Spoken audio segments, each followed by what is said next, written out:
হাজার যুবক রক্ত দিয়ে ফ্যাসিবাদকে বিতাড়িত করেছে আল্লাহর দ্বীনকে জিন্দা করবার জন্য। 2000 নয়, 2 লক্ষ নয়, প্রয়োজন হলে 2 কোটি যুবকের তাজা প্রাণ বাংলার মাটিতে শাহাদাতের জন্য বিসর্জন দিতে হবে। সেই শহীদ ঈদগাহে জামায়াত হতে প্রস্তুত থাকবো তো। আমরা আজ একটা কথা বলতে চাই, কারণ এই কথা বলবার এখন উপযুক্ত সময় তৈরি হয়েছে। 5ই আগস্ট দেশের ধর্মপ্রাণ মুসলমানরা রক্ত দিয়ে বিপ্লব করেছে। 5ই আগস্টের বিপ্লবের বৈশিষ্ট্য যদি কেউ দেখতে চাও, তাহলে দুপুরের 1 ঘন্টা সময় গোটা বাংলাদেশ তাকায় দেখো। ফ্যাসিবাদী স্বৈরাচারী শেখ হাসিনা যখন পালায়ে গেল, এই সংবাদ পাওয়ার 1 ঘন্টা বাংলাদেশের চিত্র যদি কেউ তাকায় দেখো, তুমি একটা দৃশ্য দেখবা। টেকনাফ থেকে তেতুলিয়া গোটা বাংলাদেশের মুসলিম জাতীয় স্থাপনায় যত মূর্তি ছিল সব মূর্তি ভেঙে গুড়িয়ে দেওয়া হয়েছে।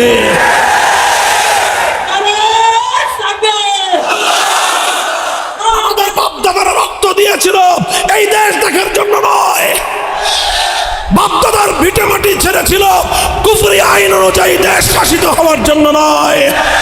জীবন দিয়েছিল হাজী শরীয়তুল্লাহরা, নিসার আলী তিতুমীর রহমতুল্লাহ আলাইহি বাঁশের কেল্লা গড়ে লড়াই করেছিলেন কুফরি সংবিধান দেখবার জন্য নয়।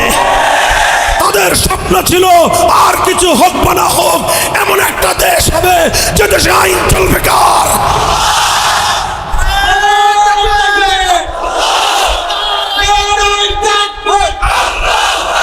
এটা 1970 সালে আওয়ামী লীগের নির্বাচনী ইশতেহার ছিল। এটা 1970 সালে শেখ মুজিবুর রহমান সাহেবের নির্বাচনী অঙ্গীকার ছিল জাতির সাথে। এটা আমার বানানো কথা নয়, এটা বাংলাদেশের স্বাধীনতার দলিলে আজও সংরক্ষিত আছে। আমার এই কথা যদি কেউ ভুল প্রমাণ করতে পারে, লাখো জনতার এই মজলিসে আমি ওয়াদা করতেছি আর কোনোদিন মাইকের সামনে কথা বলবো না। এরপরে কি হলো? মানুষ তারে ভোট মারলো, সিল মারলো, এমন সিল মারা বাক্স উপসায় বলল। গোটা পাকিস্তানের মধ্যে তিনি নিরঙ্কুশ সংখ্যাগরিষ্ঠতা পেয়ে গেলেন তারা। কিন্তু পশ্চিম পাকিস্তানি স্বৈরাচারী গোষ্ঠী তাদেরকে ক্ষমতা না দিয়ে 71 সালের 25শে মার্চ রাতের অন্ধকারে বাংলাদেশের মানুষের উপর তারা বর্বর নির্মম হত্যাযজ্ঞ পরিচালনা করলো। ফলশ্রুতিতে 26শে মার্চ কালুরঘাট থেকে বাংলাদেশের স্বাধীনতার ঘোষণা দেওয়া হলো। 9 মাস মুক্তিযুদ্ধ চললো। 16ই ডিসেম্বর 71 সালের বাংলাদেশ মুক্ত হলো, স্বাধীন হলো। আর এই 9 মাস পরে শেখ মুজিবুর রহমান সাহেব তিনি পশ্চিম পাকিস্তানের কারাগারে বন্দী ছিলেন, সেখান থেকে তিনি মুক্তি পেলেন। মুক্তি পেয়ে গেলেন লন্ডনে। আর এই সময় তার সঙ্গে যোগাযোগ হলো ভারতের প্রধানমন্ত্রী শ্রীমতী ইন্দিরা গান্ধীর। ইন্দিরা গান্ধী তখন তাকে বলে দিল, বাংলাদেশে যাওয়ার সময় আমার কাছ থেকে একটা চিরকুট নিয়ে যাবা। তিনি একটা চিরকুটের মধ্যে কয়েকটা পয়েন্ট লিখে দিলেন।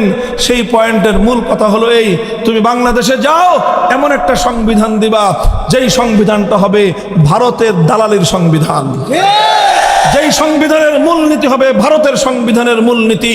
ভারতীয় সংবিধানের মৌল 4 নীতি: জাতীয়তাবাদ, ধর্মনিরপেক্ষতাবাদ, গণতন্ত্র এবং সমাজতন্ত্রের 4 মূলনীতিকে ভিত্তি করে সেই শ্রীমতী ইন্দিরা গান্ধীর নির্দেশে শেখ মুজিবুর রহমান সাহেব 72 সালে এসে বাংলাদেশের মুসলমানদেরকে একটা সংবিধান দিলেন।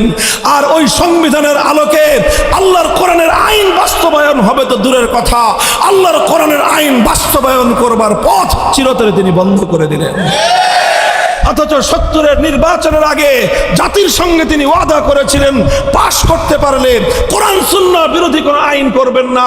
72 সালের সংবিধান তৈরি করে তিনি আইন করলেন, এ দেশে ইসলাম কায়েম করবার জন্য কোনো রাজনৈতিক দল গঠন করা যাবে না। তিনি ইসলামকে নিষিদ্ধ করলেন। আর এইভাবে ইসলামকে নিষিদ্ধ করবার মাধ্যমে 70 সালের নির্বাচনের আগে যেই সৎ এবং ভালো কাজটা করেছিলেন, 100 ভাগ পল্টি দিয়ে গোটা জাতির সঙ্গে তিনি চরম গাদ্দারি আর বিশ্বাসঘাতকতা করলেন।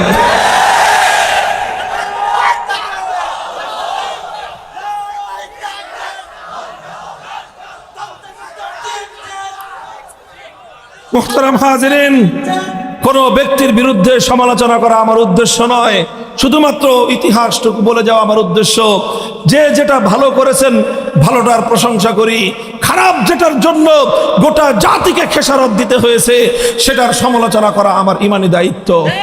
৭২-এর সেই সংবিধানের কারণে আজ স্বাধীনতার ৫০ বছর পর পর্যন্ত বাংলাদেশের কোন মুসলমান পাক্কা ঈমান নিয়ে এদেশে বসবাস করবার সুযোগ নাই।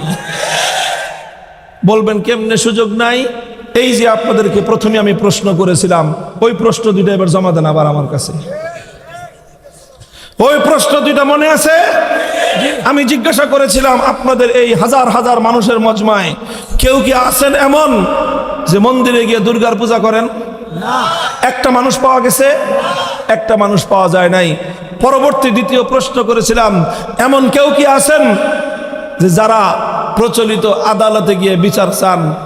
আপনাদের হিসাব মতে কমপক্ষে 20% মানুষ পাওয়া গেছে যারা আদালতে গিয়েছে বিচার চাইতে। কথা বলেন।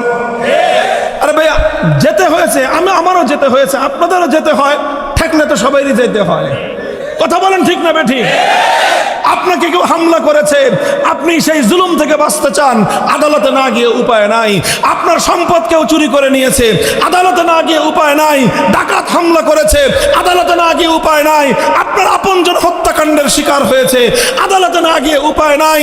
কেউ ধর্ষণের শিকার হয়েছে, নির্যাতিত হয়েছে, রেপিস্টের দ্বারা তার ইজ্জত লুণ্ঠিত হয়েছে, আদালতে না গিয়ে উপায় নাই। কাউকে আহত ক্ষতবিক্ষত করা হয়েছে, আদালতে না গিয়ে উপায় নাই। এবার বলেন, আদালতে যে যাই আমরা গেলাম, সেখানে আল্লাহর আইন অনুযায়ী বিচার হয়? কোরআনের আইন অনুযায়ী বিচার হয়? অথচ এই সকল অপরাধ বন্ধ করার জন্য আল্লাহ কোরআনের মধ্যে আইন দিয়েছেন কি দেন নাই? চিৎকার করে বলেন, আল্লাহ আইন দেন কি দেন নাই? তাহলে আল্লাহর আইন বাদ দিয়ে মানুষের বানানো আইন যারা দিল, কোরআন বলতেছে তারা হলো সব তাগুত। আর যারা আল্লাহর জায়গায় তাগুতকে বিশ্বাস করে, আল্লাহর পরিবর্তে যারা তাগুতের অনুসরণ করে, তারা হলো মুশরিক। সেই হিসাবে যারা যারা আল্লাহর আইনের পরিবর্তে গায়রুল্লাহর আইন অনুযায়ী বিচার চাইতে গেল, তাদের বিষয়টা বড় জটিল। এখন বলবেন, হুজুর আমরা তো বাধ্য হয়ে গেছি। আমি কই, এই তো শুধু বাধ্য হয়ে গেছেন বলে তো ইমানটুকু আছে। বাধ্য হয়ে গেছেন বলে কি আছে? আর বাধ্য না হয়ে যদি যাইতেন, ইমানটুকুও যাইত। স্পষ্ট ফতোয়া হলো এই, শুনেন ফতোয়া, স্পষ্ট ফতোয়া হলো এই, কোন ব্যক্তি যদি একান্ত বাধ্য না হয়ে আল্লাহর কোরআন বিরোধী কোন আইনের কাছে যদি কেউ বিচার চাইতে যায়, বাধ্য না হয়ে যদি কেউ বিচার চাইতে যায়, তার ঈমান থাকবে না। আর কেউ যদি বাধ্য হয়ে যায়, ঈমানটা থাকবে, তবে ঈমানের অনেক 12টা বেজে যাবে। ঈমান থাকবে কিন্তু ঈমানের ক্ষতি হয়ে যাবে। আজ বাংলাদেশের এই ব্যবস্থার কারণে, রাষ্ট্রীয় এই ব্যবস্থার কারণে, কোরআন বিরোধী এই কুফরি সংবিধানের কারণে আমরা 18 কোটি মুসলমান আমরা ঈমানের খতরা নিয়ে আছি। এইভাবে এই দেশে থাকার কারণে পরিপূর্ণ ঈমান নিয়ে বাস করার সুযোগ নাই, কারো পক্ষে সুযোগ নাই। শুধু সাধারণ মানুষের জন্য না, আলেম ওলামাদের জন্য কঠিন। এই যে বর্তমান অন্তর্বর্তীকালীন সরকারের মধ্যে একজন বড় আলেম আছেন, জানেন? অনেক বড় আলেম তিনি একজন মুহাদ্দিস, সময়ের অন্যতম শ্রেষ্ঠ মুহাদ্দিস। বাংলাদেশের প্রাচীনতম মাদ্রাসা জিরি মাদ্রাসার তিনি শাইখুল হাদিস আল্লামা ডক্টর আফম খালিদ হোসেন সাহেব। এত বড় আলেম তিনি, আমাদের ওস্তাদ। অথচ তিনিও যখন মন্ত্রী পরিষদের শপথ নিয়েছেন, তাকে প্রচলিত কুফরি আইন অনুযায়ী তাকেও মরা মানুষের বেদির উপর ফুল দিতে হয়েছে। মরা মানুষের জন্য নির্মিত বেদিতে ফুল দেওয়া স্পষ্ট হারাম। কিন্তু এই হারাম কাজটা তাকেও করতে হয়েছে। কেন? কারণ তিনি এই রাষ্ট্রের সংবিধানের আওতায় আছেন, না করে উপায় নাই। আমরা প্রতিনিয়ত এরকম অসংখ্য আইন আমাদেরকে মানতে হয়। এই যে 16ই ডিসেম্বর আসতেছে না, বিজয় দিবস, এই 16ই ডিসেম্বরে বাংলাদেশের সেনানিবাস ক্যান্টনমেন্টে একটা শিখা অনির্বাণ আছে। শিখা অনির্বাণ এই আগুন জ্বলছে যে 71 সালে এই আগুন আর নিবে না, জ্বলছে তো জ্বলছেই, কিয়ামত পর্যন্ত জ্বলবে, এরপরে ডাইরেক্ট জাহান্নামের সঙ্গে কানেকশন হয়ে যাবে। এরপরে আবার 96 সালে ক্ষমতায় এসে আওয়ামী লীগ আরেকটা জাহান্নামের আগুন বসাইছিল, শিখা চিরন্তন। ওটারে অবশ্য পরবর্তীতে পাবলিক মিথ্যা ভাষায় দিছে। তবে শিখা অনির্বাণটা যেহেতু ক্যান্টনমেন্টের মধ্যে, ওটার তো কেউ কিছু করার ক্ষমতা নাই। এই শিখা অনির্বাণের সামনে, এই আগুনের সামনে প্রত্যেকটা রাষ্ট্রীয় অনুষ্ঠানের সময় সেখানে গিয়ে মুসলমান সেনা সৈনিকরা, মুসলমান বড় বড় আর্মি অফিসারদেরকে স্যালুট দিতে হয়। আগুনের সামনে এভাবে শ্রদ্ধা জানানো স্পষ্ট শিরক, অথচ করতে হয়, না করলে উপায় নাই, কারণ এটাই দেশের আইন, এটাই দেশের আইন। আমি আপনাদেরকে কি কথাটা বোঝাচ্ছি, বোঝার চেষ্টা করেন। এই আইনের অধীনে থাকার কারণে, এই কুফরি সংবিধানের অধীনে থাকার কারণে, ইচ্ছায় হোক অনিচ্ছায় হোক, খুশিতে হোক বেজারে হোক, বাধ্য হয়ে হলেও আমাদেরকে অসংখ্য অগণিত ইসলাম বিরোধী কার্যকলাপ করতে হচ্ছে। একজন মুসলমানের জন্য এর চেয়ে কষ্টের আর কি কারণ হতে পারে বলেন? এর চেয়ে দুঃখজনক একজন মুসলমানের জন্য আর কি কথা থাকতে পারে? অথচ আমার পূর্বপুরুষরা, আমাদের বাপদাদারা রক্ত দিয়েছিল এই দেশ দেখার জন্য নয়, বাপদাদার ভিটে মাটি ছেড়েছিল কুফরি আইন অনুযায়ী দেশ শাসিত হওয়ার জন্য নয়। জীবন দিয়েছিল হাজী শরীয়তুল্লাহরা, নিসার আলী তিতুমীর রহমতুল্লাহ আলাইহি বাঁশের কেল্লা গড়ে লড়াই করেছিলেন কুফরি সংবিধান দেখবার জন্য নয়। তাদের স্বপ্ন ছিল আর কিছু হোক বা না হোক, এমন একটা দেশ হবে যে দেশে আইন চলবে কার।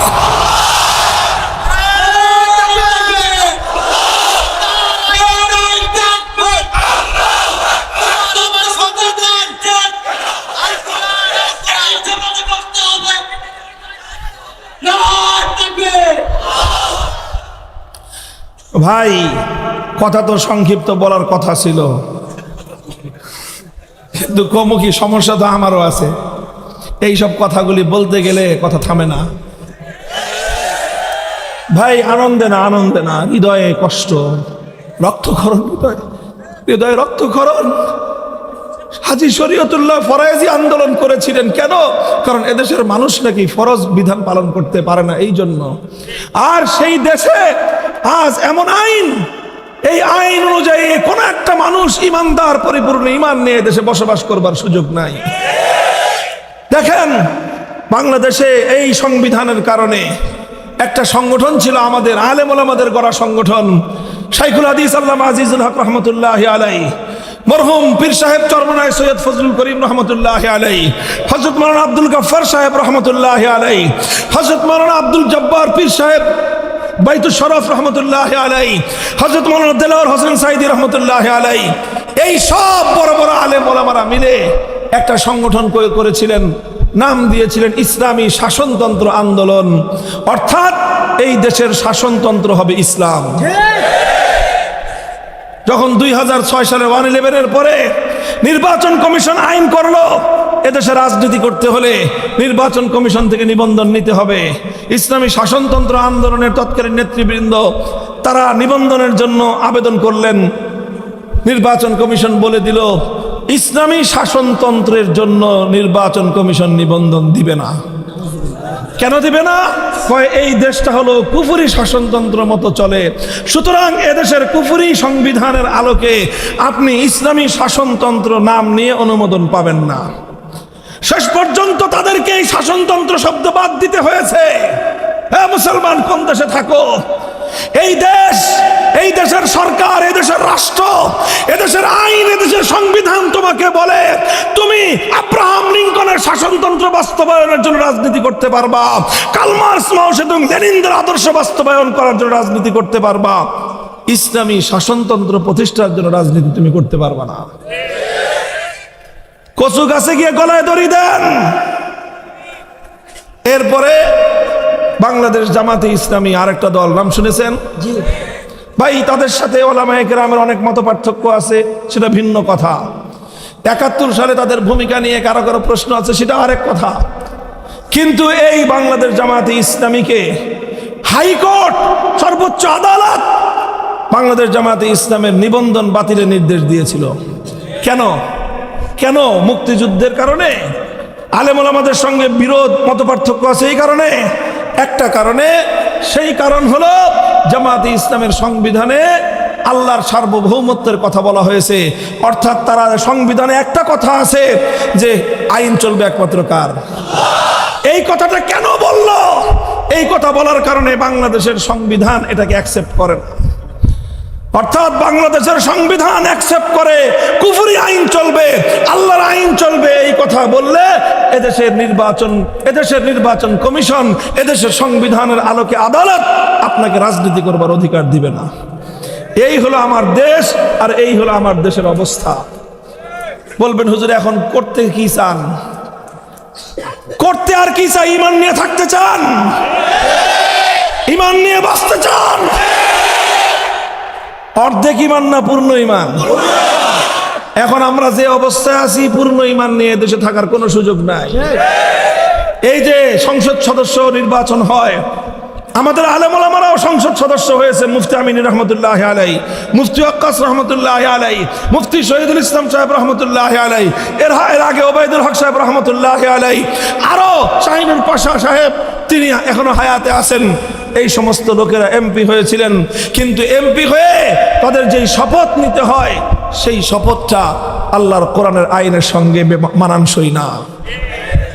করতে হয়, কারণ এই দেশে থাকতে হলে এটা করা ছাড়া কোনো উপায় নাই।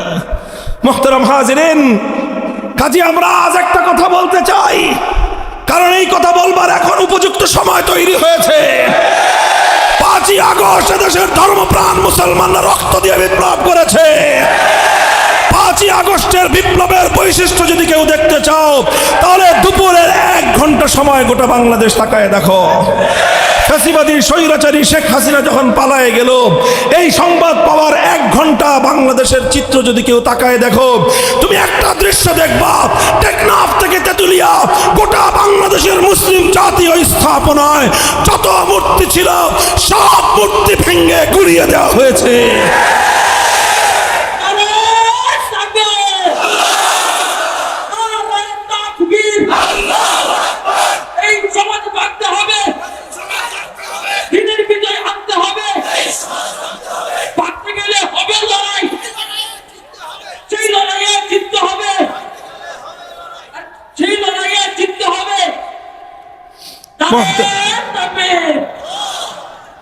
মুহতারাম হাজিরিন, কথা আমার শেষ।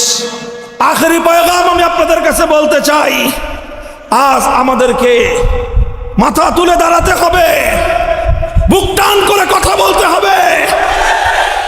বলবেন হুজুর বুক টান করলে তো বুলেটের আঘাত আসে, সে আঘাত সইতে হবে।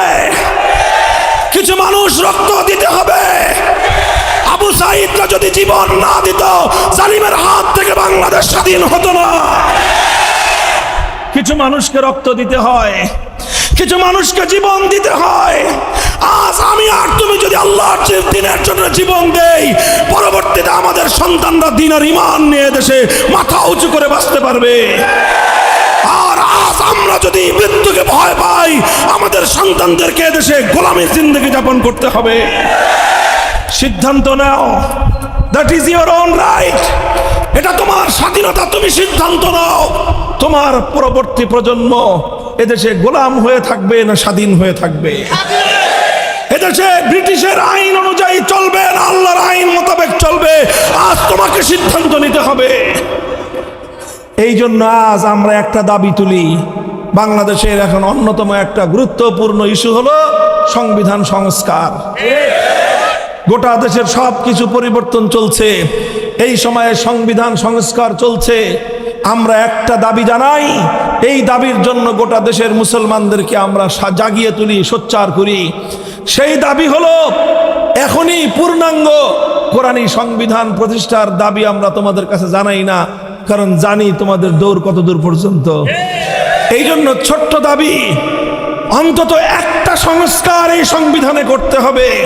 সেই সংস্কারটা হলো এমন একটা ধারা সংবিধানের কোথাও সংযুক্ত করতে হবে, যেই ধারার মাধ্যমে এই দেশে ইসলামী শরিয়া বিরোধী, কোরআন সুন্নাহ বিরোধী কোনো আইন, কোনো বিধান, কোনো নীতি নীতিমালা বাংলাদেশে চলতে পারবে না। থাকলে সেটা বাতিল বলে গণ্য হবে, অকার্যকর হয়ে যাবে। এরকম একটা ধারা সংযুক্ত করার দাবির সঙ্গে একমত।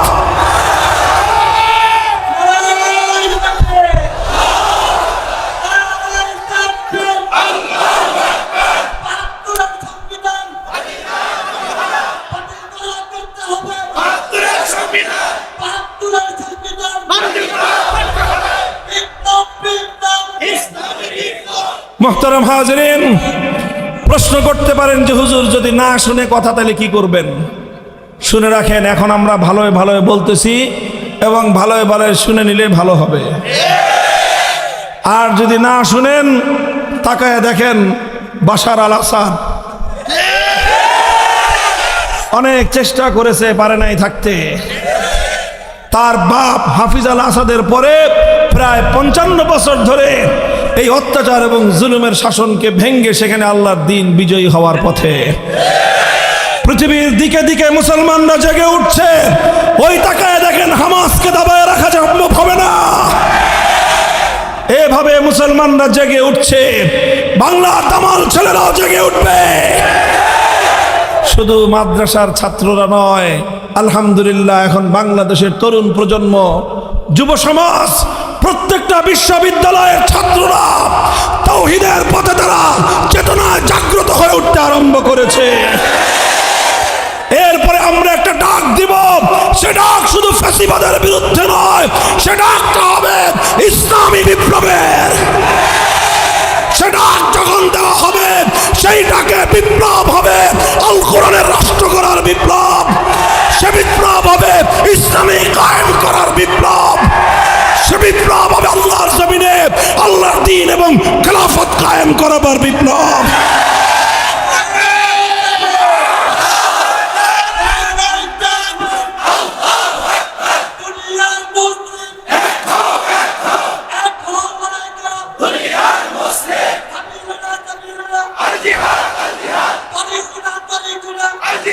এই বিপ্লব শুধু স্লোগান দিয়ে হবে না, এজন্য আপনাদেরকে মাথার ঘাম পায়ে ফেলতে হবে, মানুষের কাছে যেতে হবে, মানুষকে জাগ্রত করতে হবে। পারবেন তো? মানুষকে জাগায় নিজে খালি ঘুমাবেন? আপনাকেও ঘুম থেকে জেগে উঠতে হবে। একদিকে যেরকম ঘাম ঝরাতে হবে, আরেকদিকে চোখের অশ্রু ছেড়ে আল্লাহর কাছ থেকে সাহায্য চাইতে হবে। এরপর যখন চূড়ান্ত মক্ষম সময় আসবে, শহীদ ঈদগাহে জমায়েত হতে হবে। 2000 যুবক রক্ত দিয়ে ফ্যাসিবাদকে বিতাড়িত করেছে আল্লাহর দ্বীনকে জিন্দা করবার জন্য।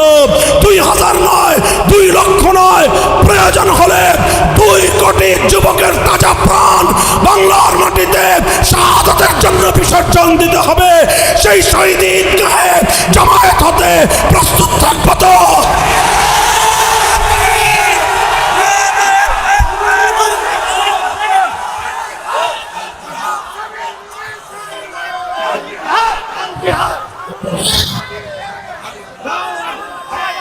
আল্লাহ পাক কবুল করেন, তৌফিক দান করেন। হ্যাঁ, আল্লাহ কিন্তু সব দেখছে, মনে রাখেন কথাটা। নিজের জীবনকে আল্লাহর জন্য, আল্লাহর পথের জন্য প্রস্তুত করেন। বিপ্লবের ডাক আসবে ইনশাআল্লাহ। আল্লাহ পাক আমাদেরকে কবুল করেন, তৌফিক দান করেন। আমাদের এই প্রিয় জন্মভূমি, মাতৃভূমির প্রতি ইঞ্চি মাটিকে আল্লাহ পাক ইসলামের ঘাঁটি হিসেবে কবুল করুন। ওয়া আখিরু দাওয়ানা আলহামদুলিল্লাহি রাব্বিল আলামিন। আসসালামু আলাইকুম ওয়া রাহমাতুল্লাহ। আমরা আজ একটা কথা বলতে চাই, কারণ এই কথা বলবার এখন উপযুক্ত সময় তৈরি হয়েছে। 5ই আগস্ট দেশের ধর্মপ্রাণ মুসলমানরা রক্ত দিয়ে বিপ্লব করেছে। 5ই আগস্টের বিপ্লবের বৈশিষ্ট্য যদি কেউ দেখতে চাও, তাহলে দুপুরের 1 ঘন্টা সময় গোটা বাংলাদেশ তাকায় দেখো। ফ্যাসিবাদী স্বৈরাচারী শেখ হাসিনা যখন পালায়ে গেল, এই সংবাদ পাওয়ার 1 ঘন্টা বাংলাদেশের চিত্র যদি কেউ তাকায় দেখো, তুমি একটা দৃশ্য দেখবা। টেকনাফ থেকে তেতুলিয়া গোটা বাংলাদেশের মুসলিম জাতীয় স্থাপনায় যত মূর্তি ছিল, সব মূর্তি ভেঙে গুড়িয়ে দেওয়া হয়েছে।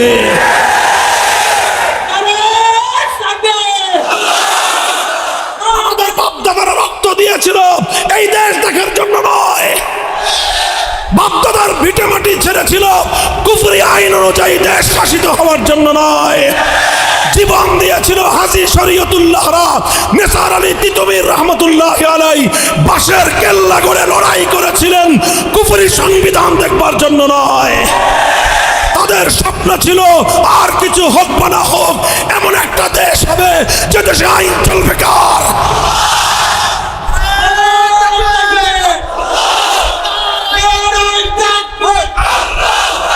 এটা 1970 সালে আওয়ামী লীগের নির্বাচনী ইশতেহার ছিল।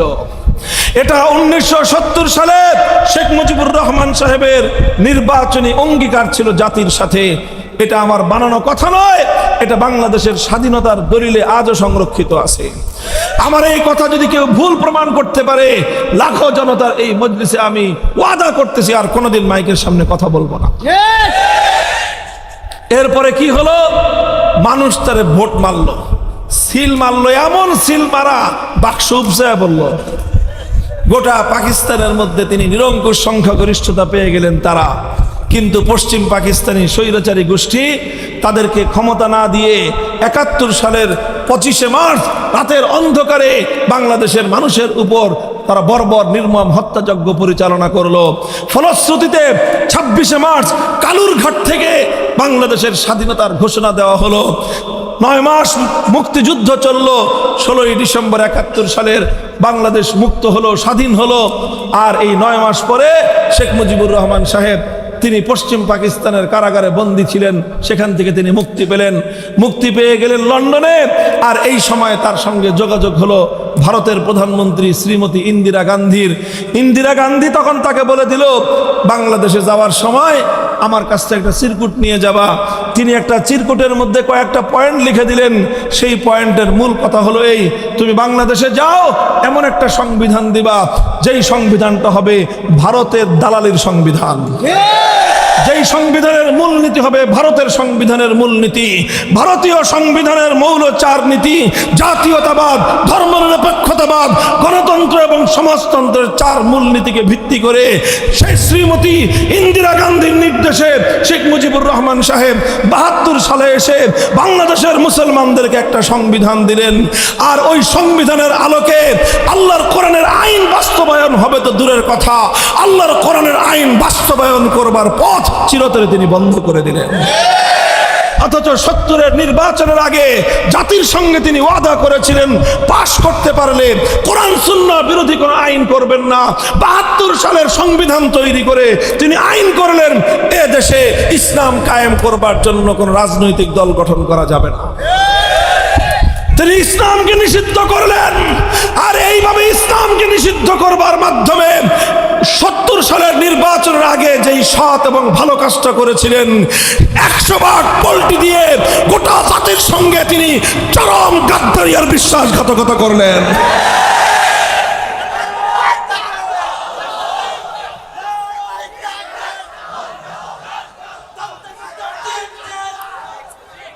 মুহতারাম হাজিরিন, কোন ব্যক্তির বিরুদ্ধে সমালোচনা করা আমার উদ্দেশ্য নয়, শুধুমাত্র ইতিহাসটুকু বলে যাওয়া আমার উদ্দেশ্য।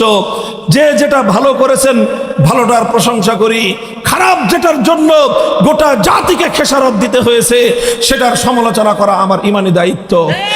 72-এর সেই সংবিধানের কারণে আজ স্বাধীনতার 50 বছর পর পর্যন্ত বাংলাদেশের কোন মুসলমান পাক্কা ইমান নিয়ে এদেশে বসবাস করবার সুযোগ নাই। বলবেন কেমনে সুযোগ নাই? এই যে আপনাদেরকে প্রথমে আমি প্রশ্ন করেছিলাম, ওই প্রশ্ন দুইটা এবার জমা দেন আবার আমার কাছে। ওই প্রশ্ন দুইটা মনে আছে? আমি জিজ্ঞাসা করেছিলাম আপনাদের এই হাজার হাজার মানুষের মজমায় কেউ কি আছেন এমন যে মন্দিরে গিয়ে দুর্গার পূজা করেন? একটা মানুষ পাওয়া গেছে? একটা মানুষ পাওয়া যায় নাই। পরবর্তী দ্বিতীয় প্রশ্ন করেছিলাম, এমন কেউ কি আছেন যে যারা প্রচলিত আদালতে গিয়ে বিচার চান? আপনাদের হিসাব মতে কমপক্ষে 20% মানুষ পাওয়া গেছে যারা আদালতে গিয়েছে বিচার চাইতে। কথা বলেন? আরে ভাইয়া, যেতে হয়েছে, আমারও যেতে হয়েছে, আপনাদেরও যেতে হয়, থাকলে তো সবাইরই যেতে হয়। কথা বলেন ঠিক না বেঠিক? আপনাকে কেউ হামলা করেছে, আপনি সেই জুলুম থেকে বাঁচতে চান, আদালতে না গিয়ে উপায় নাই। আপনার সম্পদ কেউ চুরি করে নিয়েছে, আদালতে না গিয়ে উপায় নাই। ডাকাত হামলা করেছে, আদালতে না গিয়ে উপায় নাই। আপনার আপনজন হত্যাকাণ্ডের শিকার হয়েছে, আদালতে না গিয়ে উপায় নাই। কেউ ধর্ষণের শিকার হয়েছে, নির্যাতিত হয়েছে, রেপিস্টের দ্বারা তার ইজ্জত লুণ্ঠিত হয়েছে, আদালতে না গিয়ে উপায় নাই। কাউকে আহত ক্ষতবিক্ষত করা হয়েছে, আদালতে না গিয়ে উপায় নাই। এবার বলেন, আদালতে যে যাই আমরা গেলাম, সেখানে আল্লাহর আইন অনুযায়ী বিচার হয় না, কোরআনের আইন অনুযায়ী বিচার হয়। অথচ এই সকল অপরাধ বন্ধ করার জন্য আল্লাহ কোরআনের মধ্যে আইন দিয়েছেন কি দেন নাই? চিৎকার করে বলেন, আল্লাহ আইন দেন কি দেন নাই? তাহলে আল্লাহর আইন বাদ দিয়ে মানুষের বানানো আইন যারা দিল, কোরআন বলতেছে তারা হলো সব তাগুত। আর যারা আল্লাহর জায়গায় তাগুতকে বিশ্বাস করে, আল্লাহর পরিবর্তে যারা তাগুতের অনুসরণ করে, তারা হলো মুশরিক। সেই হিসাবে যারা যারা আল্লাহর আইনের পরিবর্তে গায়রুল্লাহর আইন অনুযায়ী বিচার চাইতে গেল, তাদের বিষয়টা বড় জটিল। এখন বলবেন, হুজুর আমরা তো বাধ্য হয়ে গেছি। আমি কই, এই তো শুধু বাধ্য হয়ে গেছেন বলে তো ইমানটুকু আছে। বাধ্য হয়ে গেছেন বলে কি আছে? আর বাধ্য না হয়ে যদি যাইতেন, ইমানটুকুও যাইত। স্পষ্ট ফতোয়া হলো এই, শুনেন ফতোয়া, স্পষ্ট ফতোয়া হলো এই, কোন ব্যক্তি যদি একান্ত বাধ্য না হয়ে আল্লাহর কোরআন বিরোধী কোন আইনের কাছে যদি কেউ বিচার চাইতে যায়, বাধ্য না হয়ে যদি কেউ বিচার চাইতে যায়, তার ঈমান থাকবে না। আর কেউ যদি বাধ্য হয়ে যায়, ঈমানটা থাকবে, তবে ঈমানের অনেক 12টা বেজে যাবে। ঈমান থাকবে কিন্তু ঈমানের ক্ষতি হয়ে যাবে। আজ বাংলাদেশের এই ব্যবস্থার কারণে, রাষ্ট্রীয় এই ব্যবস্থার কারণে, কোরআন বিরোধী এই কুফরি সংবিধানের কারণে আমরা 18 কোটি মুসলমান আমরা ঈমানের খতরা নিয়ে আছি। এইভাবে এই দেশে থাকার কারণে পরিপূর্ণ ঈমান নিয়ে বাস করার সুযোগ নাই, কারো পক্ষে সুযোগ নাই। শুধু সাধারণ মানুষের জন্য না, আলেম ওলামাদের জন্য কঠিন। এই যে বর্তমান অন্তর্বর্তীকালীন সরকারের মধ্যে একজন বড় আলেম আছেন, জানেন? অনেক বড় আলেম তিনি একজন মুহাদ্দিস, সময়ের অন্যতম শ্রেষ্ঠ মুহাদ্দিস। বাংলাদেশের প্রাচীনতম মাদ্রাসা জিদি মাদ্রাসার তিনি শাইখুল হাদিস আল্লামা ডক্টর আফম খালিদ হোসেন সাহেব। এত বড় আলেম, তিনি আমাদের ওস্তাদ। অথচ তিনিও যখন মন্ত্রী পরিষদের শপথ নিয়েছেন, তাকে প্রচলিত কুফরি আইন অনুযায়ী তাকেও মরা মানুষের বেদির উপর ফুল দিতে হয়েছে। মরা মানুষের জন্য নির্মিত বেদিতে ফুল দেওয়া স্পষ্ট হারাম। কিন্তু এই হারাম কাজটা তাকেও করতে হয়েছে। কেন? কারণ তিনি এই রাষ্ট্রের সংবিধানের আওতায় আছেন, না করে উপায় নাই। আমরা প্রতিনিয়ত এরকম অসংখ্য আইন আমাদেরকে মানতে হয়। এই যে 16ই ডিসেম্বর আসতেছে না, বিজয় দিবস, এই 16ই ডিসেম্বরে বাংলাদেশের সেনানিবাস ক্যান্টনমেন্টে একটা শিখা অনির্বাণ আছে। শিখা অনির্বাণ, এই আগুন জ্বলছে যে 71 সালে আগুন আর নিবে না, জ্বলছে তো জ্বলছেই, কিয়ামত পর্যন্ত জ্বলবে। এরপরে ডাইরেক্ট জাহান্নামের সঙ্গে কানেকশন হয়ে যাবে। এরপরে আবার 96 সালে ক্ষমতায় এসে আওয়ামী লীগ আরেকটা জাহান্নামের আগুন বসাইছিল, শিখা চিরন্তন। ওটারে অবশ্য পরবর্তীতে পাবলিক মিথ্যা ভাষায় দিছে। তবে শিখা অনির্বাণটা যেহেতু ক্যান্টনমেন্টের মধ্যে, ওটার তো কেউ কিছু করার ক্ষমতা নাই। এই শিখা অনির্বাণের সামনে, এই আগুনের সামনে প্রত্যেকটা রাষ্ট্রীয় অনুষ্ঠানের সময় সেখানে গিয়ে মুসলমান সেনা সৈনিকরা, মুসলমান বড় বড় আর্মি অফিসারদেরকে স্যালুট দিতে হয়। আগুনের সামনে এভাবে শ্রদ্ধা জানানো স্পষ্ট শিরক। অথচ করতে হয়, না করলে উপায় নাই, কারণ এটাই দেশের আইন, এটাই দেশের আইন। আমি আপনাদেরকে কি কথাটা বোঝাচ্ছি, বোঝার চেষ্টা করেন। এই আইনের অধীনে থাকার কারণে, এই কুফরি সংবিধানের অধীনে থাকার কারণে, ইচ্ছায় হোক অনিচ্ছায় হোক, খুশিতে হোক বেজারে হোক, বাধ্য হয়ে হলেও আমাদেরকে অসংখ্য অগণিত ইসলাম বিরোধী কার্যকলাপ করতে হচ্ছে। একজন মুসলমানের জন্য এর চেয়ে কষ্টের আর কি কারণ হতে পারে? বলেন, এর চেয়ে দুঃখজনক একজন মুসলমানের জন্য আর কি কথা থাকতে পারে? অথচ আমার পূর্বপুরুষরা, আমাদের বাপদাদারা রক্ত দিয়েছিল এই দেশ দেখার জন্য নয়, বাপদাদার ভিটে মাটি ছেড়েছিল কুফরি আইন অনুযায়ী দেশ শাসিত হওয়ার জন্য নয়। জীবন দিয়েছিল হাজী শরীয়তুল্লাহরা, নিসার আলী তিতুমীর রহমতুল্লাহ আলাইহি বাঁশের কেল্লা গড়ে লড়াই করেছিলেন কুফরি সংবিধান দেখবার জন্য নয়। তাদের স্বপ্ন ছিল আর কিছু হোক বা না হোক, এমন একটা দেশ হবে যে দেশে আইন চলবে কার?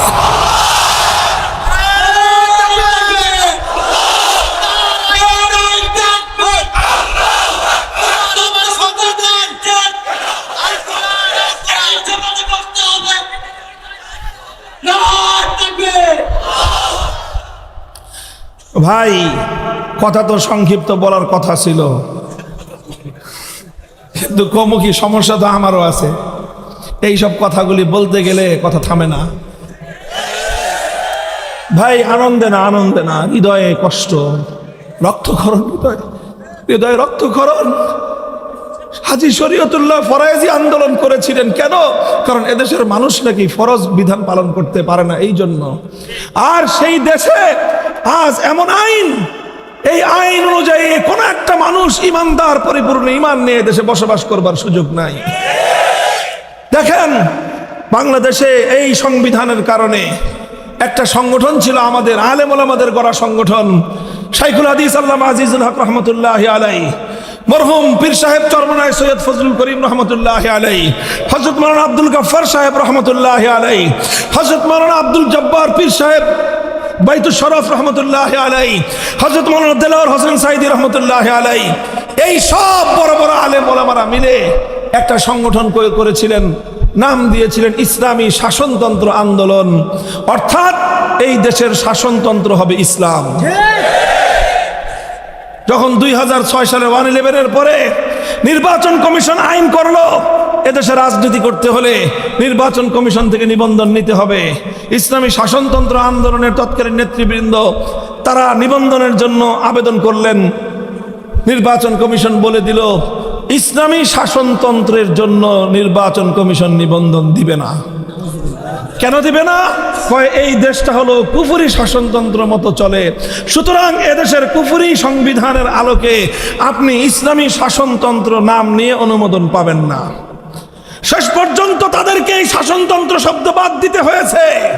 হ্যাঁ মুসলমান, কোন দেশে থাকো, এই দেশ, এই দেশের সরকার, এই দেশের রাষ্ট্র, এদেশের আইন, এদেশের সংবিধান তোমাকে বলে তুমি আব্রাহাম লিঙ্কনের শাসনতন্ত্র বাস্তবায়নের জন্য রাজনীতি করতে পারবা, কার্ল মার্কস, মাও সেতুং, লেনিনদের আদর্শ বাস্তবায়ন করার জন্য রাজনীতি করতে পারবা, ইসলামী শাসনতন্ত্র প্রতিষ্ঠার জন্য রাজনীতি তুমি করতে পারবা না।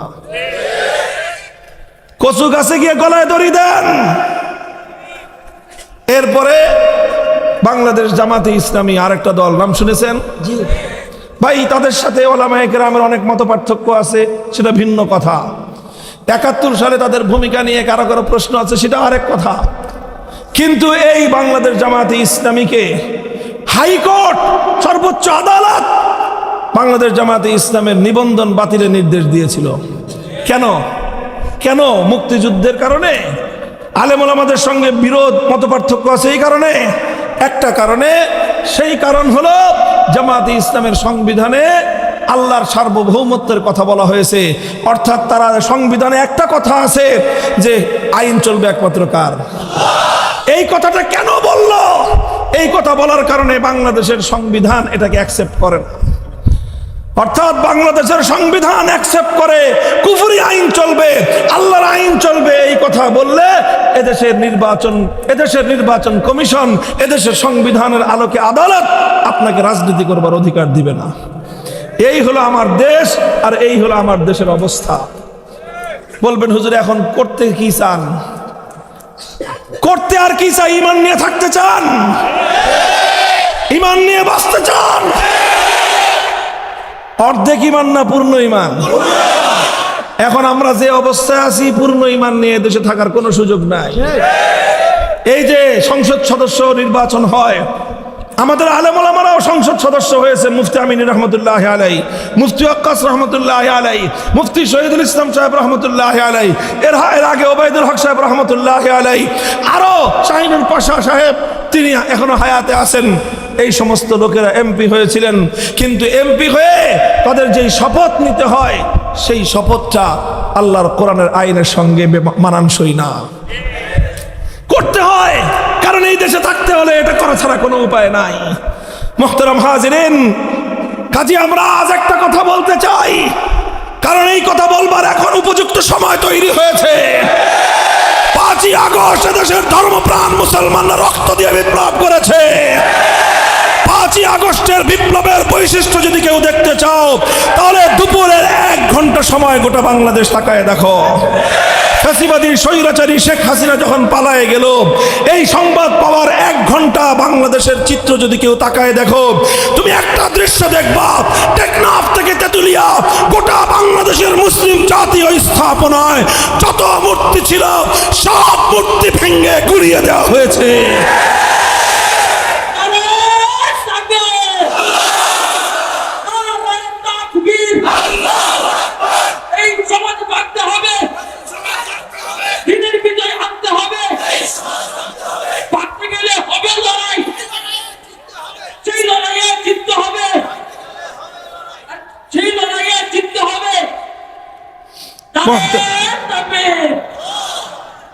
মুহতারাম হাজিরিন, কথা আমার শেষ। আখেরি পয়গাম আমি আপনাদের কাছে বলতে চাই, আজ আমাদেরকে মাথা তুলে দাঁড়াতে হবে, বুক টান করে কথা বলতে হবে। বলবেন হুজুর বুক টান করলে তো বুলেটের আঘাত আসে, সে আঘাত সইতে হবে। কিছু মানুষ রক্ত দিতে হবে। আবু সাঈদরা যদি জীবন না দিত, জালিমের হাত থেকে বাংলাদেশ স্বাধীন হতো না। কিছু মানুষকে রক্ত দিতে হয়, কিছু মানুষকে জীবন দিতে হয়। আজ আমি আর তুমি যদি আল্লাহর দিনের জন্য জীবন দেই, পরবর্তীতে আমাদের সন্তানরা দিন আর ঈমান নিয়ে দেশে মাথা উঁচু করে বাঁচতে পারবে। আর আজ আমরা যদি মৃত্যুকে ভয় পাই, আমাদের সন্তানদেরকে দেশে গোলামীর জিন্দেগি যাপন করতে হবে। সিদ্ধান্ত নাও, that is your own right. এটা তোমার স্বাধীনতা, তুমি সিদ্ধান্ত নাও। তোমার পরবর্তী প্রজন্ম এদেশে গোলাম হয়ে থাকবে না স্বাধীন হয়ে থাকবে? এদেশে ব্রিটিশের আইন অনুযায়ী চলবে না আল্লাহর আইন মোতাবেক চলবে? আজ তোমাকে সিদ্ধান্ত নিতে হবে। এই জন্য আজ আমরা একটা দাবি তুলি। বাংলাদেশের এখন অন্যতম একটা গুরুত্বপূর্ণ ইস্যু হলো সংবিধান সংস্কার। গোটা দেশের সব কিছু পরিবর্তন চলছে, এই সময়ে সংবিধান সংস্কার চলছে। আমরা একটা দাবি জানাই, এই দাবির জন্য গোটা দেশের মুসলমানদেরকে আমরা জাগিয়ে তুলি, সোচ্চার করি। সেই দাবি হলো এখনই পূর্ণাঙ্গ কোরআনী সংবিধান প্রতিষ্ঠার দাবি আমরা তোমাদের কাছে জানাই না, কারণ জানি তোমাদের দৌড় কত দূর পর্যন্ত। এই জন্য ছোট্ট দাবি, অন্তত একটা সংস্কার এই সংবিধানে করতে হবে। সেই সংস্কারটা হলো এমন একটা ধারা সংবিধানের কোথাও সংযুক্ত করতে হবে, যেই ধারার মাধ্যমে এই দেশে ইসলামী শরিয়া বিরোধী, কোরআন সুন্নাহ বিরোধী কোনো আইন, কোনো বিধান, কোনো নীতিমালা বাংলাদেশে চলতে পারবে না। থাকলে সেটা বাতিল বলে গণ্য হবে, অকার্যকর হয়ে যাবে। এরকম একটা ধারা সংযুক্ত করার দাবির সঙ্গে একমত।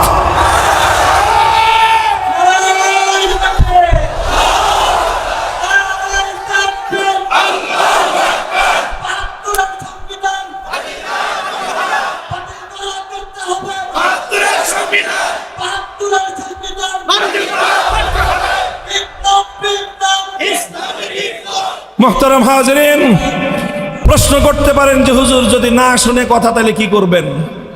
শুনে রাখেন, এখন আমরা ভালোই ভালোই বলতেছি এবং ভালোই ভালোই শুনে নিলে ভালো হবে।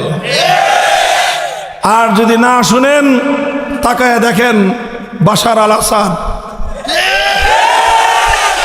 অনেক চেষ্টা করেছে, পারে নাই থাকতে। তার বাপ হাফিজ আল আসাদের পরে প্রায় 55 বছর ধরে এই অত্যাচার এবং জুলুমের শাসনকে ভেঙ্গে সেখানে আল্লাহর দ্বীন বিজয়ী হওয়ার পথে।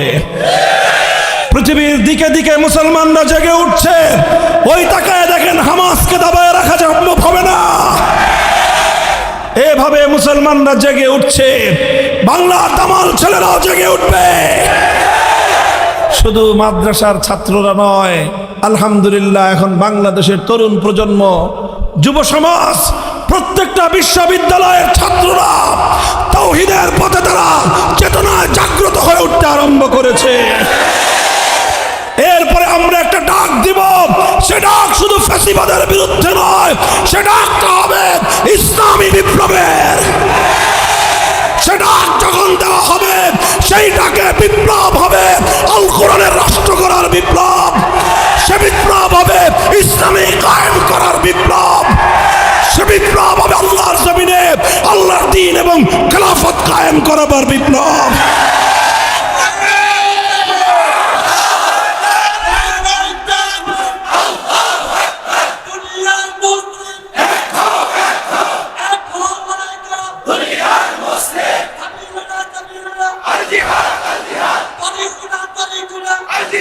এই বিপ্লব শুধু স্লোগান দিয়ে হবে না, এজন্য আপনাদেরকে মাথার ঘাম পায়ে ফেলতে হবে, মানুষের কাছে যেতে হবে, মানুষকে জাগ্রত করতে হবে।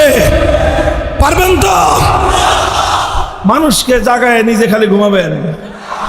আপনাকেও ঘুম থেকে জেগে উঠতে হবে। একদিকে যেরকম ঘাম ঝরাতে হবে, আরেকদিকে চোখের অশ্রু ছেড়ে আল্লাহর কাছ থেকে সাহায্য চাইতে হবে। এরপর যখন চূড়ান্ত মক্ষম সময় আসবে, শহীদ ঈদগাহে জমায়েত হতে হবে। 2000 যুবক রক্ত দিয়ে ফ্যাসিবাদকে বিতাড়িত করেছে আল্লাহর দ্বীনকে জিন্দা করবার জন্য। 2000 নয়, 2 লক্ষ নয়, প্রয়োজন হলে 2 কোটি যুবকের তাজা প্রাণ বাংলার মাটিতে শাহাদাতের জন্য বিসর্জন দিতে হবে। সেই শহীদ ঈদগাহে জমায়েত হতে প্রস্তুত থাকবো তো?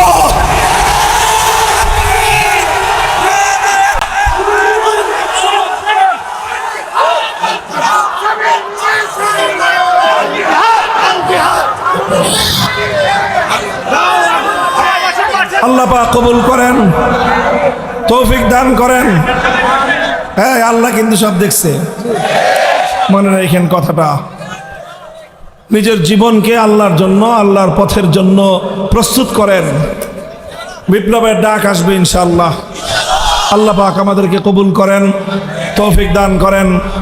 আমাদের এই প্রিয় জন্মভূমি, মাতৃভূমির প্রতি ইঞ্চি মাটিকে আল্লাহ পাক ইসলামের ঘাঁটি হিসেবে কবুল করুন। ওয়া আখিরু দাওয়ানা আলহামদুলিল্লাহি রাব্বিল আলামিন। আসসালামু আলাইকুম ওয়া রাহমাতুল্লাহ।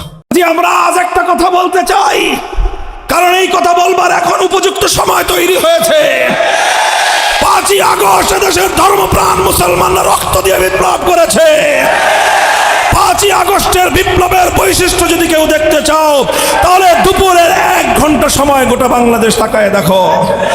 ফ্যাসিবাদী স্বৈরাচারী শেখ হাসিনা যখন পালায়ে গেল, এই সংবাদ পাওয়ার 1 ঘন্টা বাংলাদেশের চিত্র যদি কেউ তাকায় দেখো, তুমি একটা দৃশ্য দেখবা।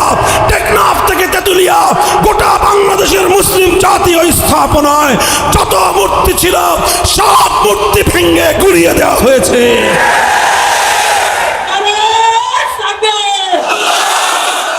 আমাদের বাপ-দাদারা রক্ত দিয়েছিল এই দেশ দেখার জন্য নয়, বাপ-দাদার ভিটে মাটি ছেড়েছিল কুফরি আইন অনুযায়ী দেশ শাসিত হওয়ার জন্য নয়। জীবন দিয়েছিল হাজী শরীয়তুল্লাহরা, নেসার আলী তিতুমীর রহমতুল্লাহি আলাইহি বাঁশের কেল্লা গড়ে লড়াই করেছিলেন কুফরি সংবিধান দেখবার জন্য নয়। তাদের স্বপ্ন ছিল আর কিছু হোক বা না হোক, এমন একটা দেশ হবে যে দেশে আইন চলবে কার।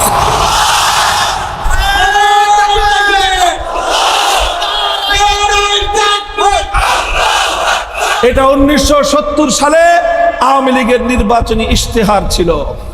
এটা 1970 সালে শেখ মুজিবুর রহমান সাহেবের নির্বাচনী অঙ্গীকার ছিল জাতির সাথে। এটা আমার বানানো কথা নয়, এটা বাংলাদেশের স্বাধীনতার দলিলে আজও সংরক্ষিত আছে। আমার এই কথা যদি কেউ ভুল প্রমাণ করতে পারে, লাখো জনতার এই মজলিসে আমি ওয়াদা করতেছি আর কোনোদিন মাইকের সামনে কথা বলবো না। এরপরে কি হলো? মানুষ তারে ভোট মারলো, সিল মারলো, এমন সিল মারা বাক্স উপসায় বলল। গোটা পাকিস্তানের মধ্যে তিনি নিরঙ্কুশ সংখ্যাগরিষ্ঠতা পেয়ে গেলেন তারা। কিন্তু পশ্চিম পাকিস্তানি স্বৈরাচারী গোষ্ঠী তাদেরকে ক্ষমতা না দিয়ে ৭১ সালের ২৫শে মার্চ রাতের অন্ধকারে বাংলাদেশের মানুষের উপর তারা বর্বর নির্মম হত্যাযজ্ঞ পরিচালনা করলো। ফলশ্রুতিতে ২৬শে মার্চ কালুরঘাট থেকে বাংলাদেশের স্বাধীনতার ঘোষণা দেওয়া হলো। ৯ মাস মুক্তিযুদ্ধ চলল। ১৬ই ডিসেম্বর ৭১ সালের বাংলাদেশ মুক্ত হলো, স্বাধীন হলো। আর এই ৯ মাস পরে শেখ মুজিবুর রহমান সাহেব তিনি পশ্চিম পাকিস্তানের কারাগারে বন্দী ছিলেন, সেখান থেকে তিনি মুক্তি পেলেন। মুক্তি পেয়ে গেলেন লন্ডনে। আর এই সময় তার সঙ্গে যোগাযোগ হলো ভারতের প্রধানমন্ত্রী শ্রীমতী ইন্দিরা গান্ধীর। ইন্দিরা গান্ধী তখন তাকে বলে দিল, বাংলাদেশে যাওয়ার সময় আমার কাছ থেকে একটা চিরকুট নিয়ে যাবা। তিনি একটা চিরকুটের মধ্যে কয়েকটা পয়েন্ট লিখে দিলেন। সেই পয়েন্টের মূল কথা হলো এই, তুমি বাংলাদেশে যাও, এমন একটা সংবিধান দিবা যেই সংবিধানটা হবে ভারতের দালালির সংবিধান, যেই সংবিধানের মূলনীতি হবে ভারতের সংবিধানের মূলনীতি। ভারতীয় সংবিধানের মৌল 4 নীতি: জাতীয়তাবাদ, ধর্মনিরপেক্ষতাবাদ, গণতন্ত্র এবং সমাজতন্ত্রের 4 মূলনীতিকে ভিত্তি করে সেই শ্রীমতী ইন্দিরা গান্ধীর নির্দেশে শেখ মুজিবুর রহমান সাহেব ৭২ সালে এসে বাংলাদেশের মুসলমানদেরকে একটা সংবিধান দিলেন। আর ওই সংবিধানের আলোকে আল্লাহর কোরআনের আইন বাস্তবায়ন হবে তো দূরের কথা, আল্লাহর কোরআনের আইন বাস্তবায়ন করবার পথ চিরতরে তিনি বন্ধ করে দিলেন। অথচ ৭০-এর নির্বাচনের আগে জাতির সঙ্গে তিনি ওয়াদা করেছিলেন, পাশ করতে পারলে কোরআন সুন্নাহ বিরোধী কোনো আইন করবেন না। ৭২ সালের সংবিধান তৈরি করে তিনি আইন করলেন, এ দেশে ইসলাম কায়েম করবার জন্য কোনো রাজনৈতিক দল গঠন করা যাবে না। তিনি ইসলামকে নিষিদ্ধ করলেন। আর এইভাবে ইসলামকে নিষিদ্ধ করবার মাধ্যমে ৭০ সালের নির্বাচনের আগে যেই সৎ এবং ভালো কাজটা করেছিলেন, ১০০ ভাগ পল্টি দিয়ে গোটা জাতির সঙ্গে তিনি চরম গাদ্দারি আর বিশ্বাসঘাতকতা করলেন।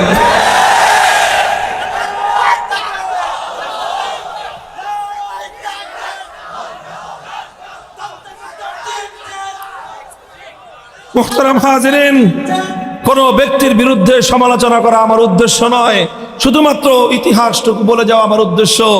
যে যেটা ভালো করেছেন ভালোটার প্রশংসা করি, খারাপ যেটার জন্য গোটা জাতিকে খেসারত দিতে হয়েছে সেটার সমালোচনা করা আমার ইমানি দায়িত্ব।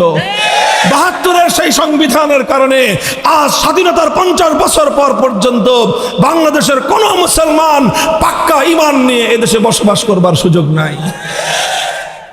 বলবেন কেমনে সুযোগ নাই?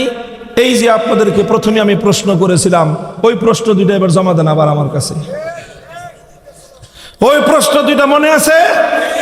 আমি জিজ্ঞাসা করেছিলাম আপনাদের এই হাজার হাজার মানুষের মজমায় কেউ কি আছেন এমন যে মন্দিরে গিয়ে দুর্গার পূজা করেন? একটা মানুষ পাওয়া গেছে? একটা মানুষ পাওয়া যায় নাই। পরবর্তী দ্বিতীয় প্রশ্ন করেছিলাম, এমন কেউ কি আছেন যে যারা প্রচলিত আদালতে গিয়ে বিচার চান? আপনাদের হিসাব মতে কমপক্ষে 20% মানুষ পাওয়া গেছে যারা আদালতে গিয়েছে বিচার চাইতে। কথা বলেন? আরে ভাইয়া, যেতে হয়েছে, আমারও যেতে হয়েছে, আপনাদেরও যেতে হয়, থাকলে তো সবাইরই যেতে হয়। কথা বলেন ঠিক না বেঠিক? আপনাকে কেউ হামলা করেছে, আপনি সেই জুলুম থেকে বাঁচতে চান, আদালতে না গিয়ে উপায় নাই। আপনার সম্পদ কেউ চুরি করে নিয়েছে, আদালতে না গিয়ে উপায় নাই। ডাকাত হামলা করেছে, আদালতে না গিয়ে উপায় নাই। আপনার আপনজন হত্যাকাণ্ডের শিকার হয়েছে, আদালতে না গিয়ে উপায় নাই। কেউ ধর্ষণের শিকার হয়েছে, নির্যাতিত হয়েছে, রেপিস্টের দ্বারা তার ইজ্জত লুণ্ঠিত হয়েছে, আদালতে না গিয়ে উপায় নাই। কাউকে আহত ক্ষতবিক্ষত করা হয়েছে, আদালতে না গিয়ে উপায় নাই। এবার বলেন, আদালতে যে যাই আমরা গেলাম, সেখানে আল্লাহর আইন অনুযায়ী বিচার হয় না, কোরআনের আইন অনুযায়ী বিচার হয়। অথচ এই সকল অপরাধ বন্ধ করার জন্য আল্লাহ কোরআনের মধ্যে আইন দিয়েছেন কি দেন নাই? চিৎকার করে বলেন, আল্লাহ আইন দেন কি দেন নাই? তাহলে আল্লাহর আইন বাদ দিয়ে মানুষের বানানো আইন যারা দিল, কোরআন বলতেছে তারা হলো সব তাগুত। আর যারা আল্লাহর জায়গায় তাগুতকে বিশ্বাস করে, আল্লাহর পরিবর্তে যারা তাগুতের অনুসরণ করে, তারা হলো মুশরিক। সেই হিসাবে যারা যারা আল্লাহর আইনের পরিবর্তে গায়রুল্লাহর আইন অনুযায়ী বিচার চাইতে গেল, তাদের বিষয়টা বড় জটিল। এখন বলবেন হুজুর আমরা তো বাধ্য হয়ে গেছি। আমি কই এই তো শুধু বাধ্য হয়ে গেছেন বলে তো ইমানটুকু আছে। বাধ্য হয়ে গেছেন বলে কি আছে? আর বাধ্য না হয়ে যদি যাইতেন ইমানটুকুও যাইত। স্পষ্ট ফতোয়া হলো এই, শুনেন ফতোয়া, স্পষ্ট ফতোয়া হলো এই, কোন ব্যক্তি যদি একান্ত বাধ্য না হয়ে আল্লাহর কোরআন বিরোধী কোন আইনের কাছে যদি কেউ বিচার চাইতে যায়, বাধ্য না হয়ে যদি কেউ বিচার চাইতে যায়, তার ঈমান থাকবে না। আর কেউ যদি বাধ্য হয়ে যায় ঈমানটা থাকবে, তবে ঈমানের অনেক 12টা বেজে যাবে।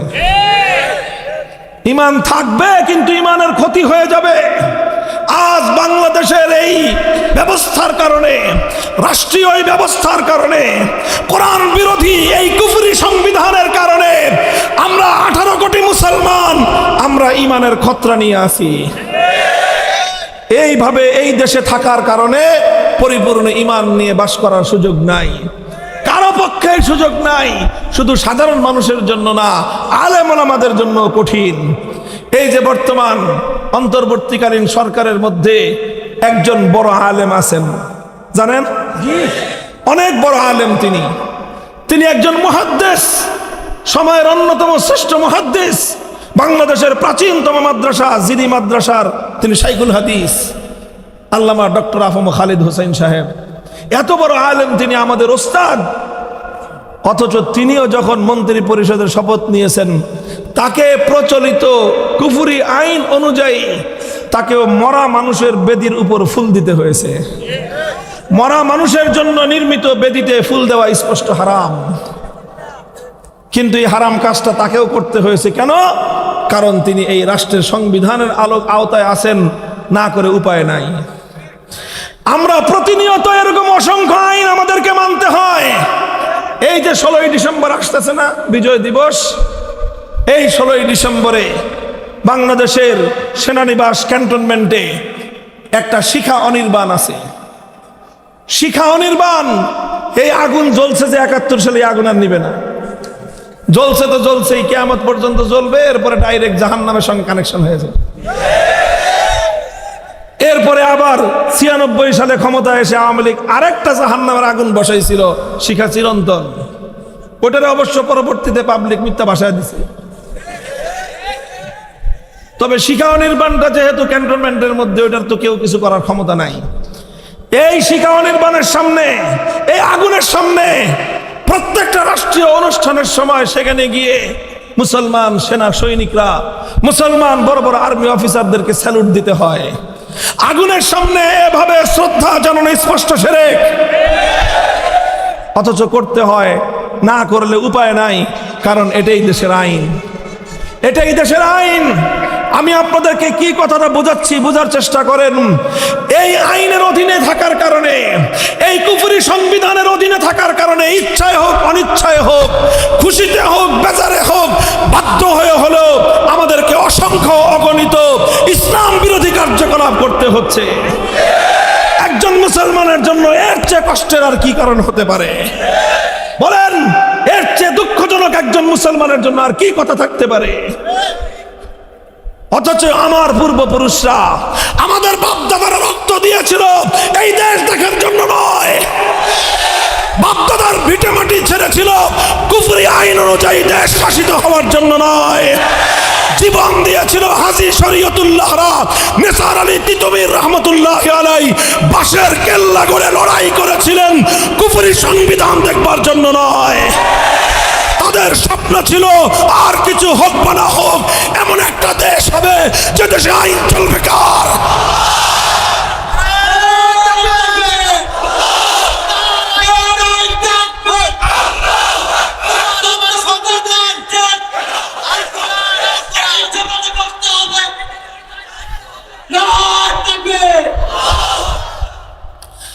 ভাই, কথা তো সংক্ষিপ্ত বলার কথা ছিল, কিন্তু কমুখী সমস্যা তো আমারও আছে। এইসব কথাগুলি বলতে গেলে কথা থামে না ভাই। আনন্দে না, আনন্দে না, হৃদয়ে কষ্ট, রক্তক্ষরণ হৃদয়। হৃদয় রক্তক্ষরণ। হাজী শরীয়তুল্লাহ ফরায়েজি আন্দোলন করেছিলেন কেন? কারণ এদেশের মানুষ নাকি ফরজ বিধান পালন করতে পারে না, এই জন্য। আর সেই দেশে আজ এমন আইন, এই আইন অনুযায়ী কোন একটা মানুষ ইমানদার পরিপূর্ণ ইমান নিয়ে দেশে বসবাস করবার সুযোগ নাই। দেখেন বাংলাদেশে এই সংবিধানের কারণে একটা সংগঠন ছিল আমাদের আলেম ওলামাদের গড়া সংগঠন, শাইখুল হাদিস আল্লামা আজিজুল হক রহমতুল্লাহ আলাইহি, মরহুম পীর সাহেব চরমনায় সৈয়দ ফজলুল করিম রহমতুল্লাহ আলাইহি, হযরত মাওলানা আব্দুল গফফার সাহেব রহমতুল্লাহ আলাইহি, হযরত মাওলানা আব্দুল জব্বার পীর সাহেব বাইতুল শরফ রহমতুল্লাহ আলাইহি, হযরত মাওলানা দেলাওয়ার হোসেন সাইদি রহমতুল্লাহ আলাইহি, এই সব বড় বড় আলেম ওলামারা মিলে একটা সংগঠন করেছিলেন, নাম দিয়েছিলেন ইসলামী শাসনতন্ত্র আন্দোলন। অর্থাৎ এই দেশের শাসনতন্ত্র হবে ইসলাম। যখন 2006 সালে 1/11-এর পরে নির্বাচন কমিশন আইন করলো, এদেশে রাজনীতি করতে হলে নির্বাচন কমিশন থেকে নিবন্ধন নিতে হবে। ইসলামী শাসনতন্ত্র আন্দোলনের তৎকালীন নেতৃবৃন্দ তারা নিবন্ধনের জন্য আবেদন করলেন। নির্বাচন কমিশন বলে দিল ইসলামী শাসনতন্ত্রের জন্য নির্বাচন কমিশন নিবন্ধন দিবে না। কেন দিবে না? কয় এই দেশটা হলো কুফরি শাসনতন্ত্র মতো চলে, সুতরাং এদেশের কুফরি সংবিধানের আলোকে আপনি ইসলামী শাসনতন্ত্র নাম নিয়ে অনুমোদন পাবেন না। শেষ পর্যন্ত তাদেরকে এই শাসনতন্ত্র শব্দ বাদ দিতে হয়েছে। হ্যাঁ মুসলমান, কোন দেশে থাকো, এই দেশ, এই দেশের সরকার, এই দেশের রাষ্ট্র, এদেশের আইন, এদেশের সংবিধান তোমাকে বলে তুমি আব্রাহাম লিঙ্কনের শাসনতন্ত্র বাস্তবায়নের জন্য রাজনীতি করতে পারবা, কার্ল মার্কস, মাও সেতুং, লেনিনদের আদর্শ বাস্তবায়ন করার জন্য রাজনীতি করতে পারবা, ইসলামী শাসনতন্ত্র প্রতিষ্ঠার জন্য রাজনীতি তুমি করতে পারবা না। কচু গাছে গিয়ে গলায় দড়ি দেন। এরপরে বাংলাদেশ জামাতে ইসলামী আরেকটা দল, নাম শুনেছেন? ভাই তাদের সাথে ওলামায়ে কেরামের অনেক মত পার্থক্য আছে, সেটা ভিন্ন কথা। 71 সালে তাদের ভূমিকা নিয়ে কারো কারো প্রশ্ন আছে, সেটা আরেক কথা। কিন্তু এই বাংলাদেশ জামাতে ইসলামীকে হাইকোর্ট, সর্বোচ্চ আদালত বাংলাদেশ জামাতে ইসলামের নিবন্ধন বাতিলের নির্দেশ দিয়েছিল। কেন? কেন? মুক্তিযুদ্ধের কারণে, আলেম ওলামাদের সঙ্গে বিরোধ, মত পার্থক্য আছে এই কারণে। একটা কারণে, সেই কারণ হলো জামাতে ইসলামের সংবিধানে আল্লাহর সার্বভৌমত্বের কথা বলা হয়েছে। অর্থাৎ তারা সংবিধানে একটা কথা আছে যে আইন চলবে একমাত্র কার? এই কথাটা কেন বলল? এই কথা বলার কারণে বাংলাদেশের সংবিধান এটাকে অ্যাকসেপ্ট করে না। অর্থাৎ বাংলাদেশের সংবিধান অ্যাকসেপ্ট করে কুফরি আইন চলবে, আল্লাহর আইন চলবে, এই কথা বললে এদেশের নির্বাচন কমিশন, এদেশের সংবিধানের আলোকে আদালত আপনাকে রাজনীতি করবার অধিকার দিবে না। এই হলো আমার দেশ, আর এই হলো আমার দেশের অবস্থা। বলবেন হুজুর এখন করতে কি চান? করতে আর কি চাই? ঈমান নিয়ে থাকতে চান? ঈমান নিয়ে বাঁচতে চান? অর্ধেক ঈমান না পূর্ণ ঈমান? এখন আমরা যে অবস্থায় আছি, পূর্ণ ঈমান নিয়ে দেশে থাকার কোনো সুযোগ নাই। এই যে সংসদ সদস্য নির্বাচন হয়, আমাদের আলেম ওলামারাও সংসদ সদস্য হয়েছে। মুফতি আমিন রহমতুল্লাহ আলাইহি, মুফতি ওয়াক্কাস রহমতুল্লাহ আলাইহি, মুফতি শহীদুল ইসলাম সাহেব রহমতুল্লাহ আলাইহি, এর আগে ওবায়দুল হক সাহেব রহমতুল্লাহ আলাইহি, আরো শাহিনুর পাশা সাহেব, তিনি এখনো হায়াতে আছেন। এই সমস্ত লোকেরা এমপি হয়েছিলেন, কিন্তু এমপি হয়ে তাদের যেই শপথ নিতে হয়, সেই শপথটা আল্লাহর কোরআনের আইনের সঙ্গে মানানসই না। করতে হয়, কারণ এই দেশে থাকতে হলে এটা করা ছাড়া কোনো উপায় নাই। মুহতারাম হাজিরিন, কাজী আমরা আজ একটা কথা বলতে চাই, কারণ এই কথা বলবার এখন উপযুক্ত সময় তৈরি হয়েছে। 5ই আগস্ট দেশের ধর্মপ্রাণ মুসলমানরা রক্ত দিয়ে বিপ্লব করেছে। 5ই আগস্টের বিপ্লবের বৈশিষ্ট্য যদি কেউ দেখতে চাও, তাহলে দুপুরের 1 ঘন্টা সময় গোটা বাংলাদেশ তাকায় দেখো। ফ্যাসিবাদী স্বৈরাচারী শেখ হাসিনা যখন পালায়ে গেল, এই সংবাদ পাওয়ার 1 ঘন্টা বাংলাদেশের চিত্র যদি কেউ তাকায় দেখো, তুমি একটা দৃশ্য দেখবা। টেকনাফ থেকে তেতুলিয়া গোটা বাংলাদেশের মুসলিম জাতীয় স্থাপনায় যত মূর্তি ছিল, সব মূর্তি ভেঙে গুড়িয়ে দেওয়া হয়েছে।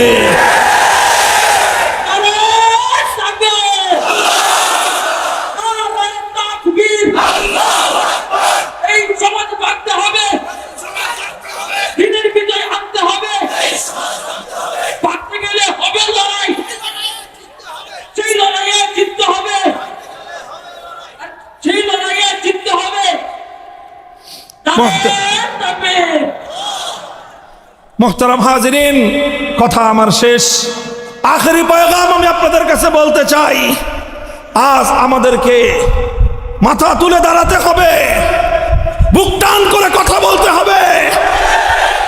বলবেন হুজুর বুক টান করলে তো বুলেটের আঘাত আসে, সে আঘাত সইতে হবে। কিছু মানুষ রক্ত দিতে হবে। আবু সাঈদরা যদি জীবন না দিত, জালিমের হাত থেকে বাংলাদেশ স্বাধীন হতো না। কিছু মানুষকে রক্ত দিতে হয়, কিছু মানুষকে জীবন দিতে হয়। আজ আমি আর তুমি যদি আল্লাহর দিনের জন্য জীবন দেই, পরবর্তীতে আমাদের সন্তানরা দিন আর ঈমান নিয়ে দেশে মাথা উঁচু করে বাঁচতে পারবে। আর আজ আমরা যদি মৃত্যুকে ভয় পাই, আমাদের সন্তানদেরকে দেশে গোলামীর জিন্দেগি যাপন করতে হবে। সিদ্ধান্ত নাও, that is your own right. এটা তোমার স্বাধীনতা, তুমি সিদ্ধান্ত নাও। তোমার পরবর্তী প্রজন্ম এদেশে গোলাম হয়ে থাকবে না স্বাধীন হয়ে থাকবে? এদেশে ব্রিটিশের আইন অনুযায়ী চলবে না আল্লাহর আইন মোতাবেক চলবে? আজ তোমাকে সিদ্ধান্ত নিতে হবে। এই জন্য আজ আমরা একটা দাবি তুলি। বাংলাদেশের এখন অন্যতম একটা গুরুত্বপূর্ণ ইস্যু হলো সংবিধান সংস্কার। গোটা দেশের সব কিছু পরিবর্তন চলছে, এই সময়ে সংবিধান সংস্কার চলছে। আমরা একটা দাবি জানাই, এই দাবির জন্য গোটা দেশের মুসলমানদেরকে আমরা জাগিয়ে তুলি, সোচ্চার করি। সেই দাবি হলো এখনই পূর্ণাঙ্গ কোরআনী সংবিধান প্রতিষ্ঠার দাবি আমরা তোমাদের কাছে জানাই না, কারণ জানি তোমাদের দৌড় কত দূর পর্যন্ত। এই জন্য ছোট্ট দাবি, অন্তত একটা সংস্কার এই সংবিধানে করতে হবে। সেই সংস্কারটা হলো এমন একটা ধারা সংবিধানের কোথাও সংযুক্ত করতে হবে, যেই ধারার মাধ্যমে এই দেশে ইসলামী শরিয়া বিরোধী, কোরআন সুন্নাহ বিরোধী কোনো আইন, কোনো বিধান, কোনো নীতিমালা বাংলাদেশে চলতে পারবে না। থাকলে সেটা বাতিল বলে গণ্য হবে, অকার্যকর হয়ে যাবে। এরকম একটা ধারা সংযুক্ত করার দাবির সঙ্গে একমত।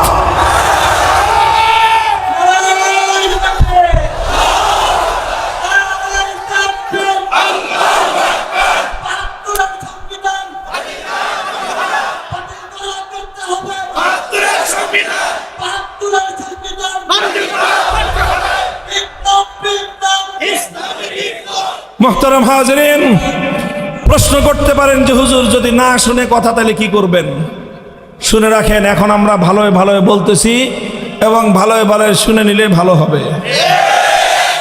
আর যদি না শুনেন, তাকায় দেখেন বাশার আল আসাদ অনেক চেষ্টা করেছে, পারে নাই থাকতে। তার বাপ হাফিজ আল আসাদের পরে প্রায় 55 বছর ধরে এই অত্যাচার এবং জুলুমের শাসনকে ভেঙ্গে সেখানে আল্লাহর দ্বীন বিজয়ী হওয়ার পথে পৃথিবীর দিকে দিকে মুসলমানরা জেগে উঠছে। ওই তাকায় দেখেন হামাসকে দাবায় রাখা সম্ভব হবে না। এভাবে মুসলমানরা জেগে উঠছে, বাংলার দামাল ছেলেরাও জেগে উঠবে। শুধু মাদ্রাসার ছাত্ররা নয়, আলহামদুলিল্লাহ এখন বাংলাদেশের তরুণ প্রজন্ম, যুব সমাজ, প্রত্যেকটা বিশ্ববিদ্যালয়ের ছাত্ররা তাওহীদের পথে তারা চেতনায় জাগ্রত হয়ে উঠতে আরম্ভ করেছে। এরপরে আমরা একটা ডাক দিব, সে ডাক শুধু ফ্যাসিবাদের বিরুদ্ধে নয়, সে ডাকটা হবে ইসলামী বিপ্লবের। সে ডাক যখন দেওয়া হবে, সেই ডাকে বিপ্লব হবে আল কোরআনের রাষ্ট্র করার বিপ্লব। সে বিপ্লব হবে ইসলামী কায়েম করার বিপ্লব। সে বিপ্লব হবে আল্লাহর জমিনে আল্লাহর দ্বীন এবং খেলাফত কায়েম করার বিপ্লব।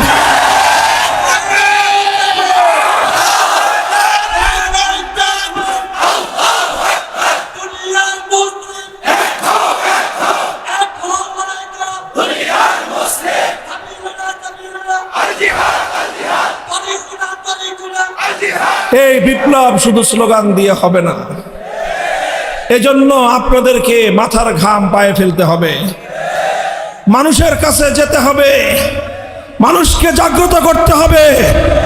পারবেন তো? মানুষকে জাগায় নিজে খালি ঘুমাবেন? আপনাকেও ঘুম থেকে জেগে উঠতে হবে। একদিকে যেরকম ঘাম ঝরাতে হবে, আরেকদিকে চোখের অশ্রু ছেড়ে আল্লাহর কাছ থেকে সাহায্য চাইতে হবে। এরপর যখন চূড়ান্ত মক্ষম সময় আসবে, শহীদি ঈদগাহে জমায়েত হতে হবে।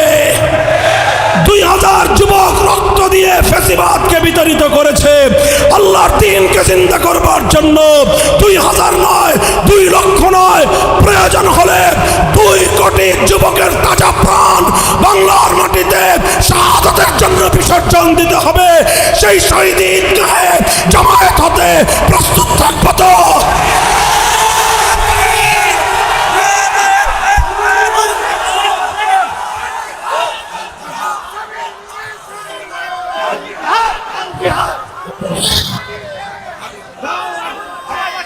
আল্লাহ পাক কবুল করেন, তৌফিক দান করেন। হ্যাঁ, আল্লাহ কিন্তু সব দেখছে, মনে রাখেন কথাটা। নিজের জীবনকে আল্লাহর জন্য, আল্লাহর পথের জন্য প্রস্তুত করেন। বিপ্লবের ডাক আসবে ইনশাআল্লাহ। আল্লাহ পাক আমাদেরকে কবুল করেন, তৌফিক দান করেন। আমাদের এই প্রিয় জন্মভূমি, মাতৃভূমির প্রতি ইঞ্চি মাটিকে আল্লাহ পাক ইসলামের ঘাঁটি হিসেবে কবুল করুন।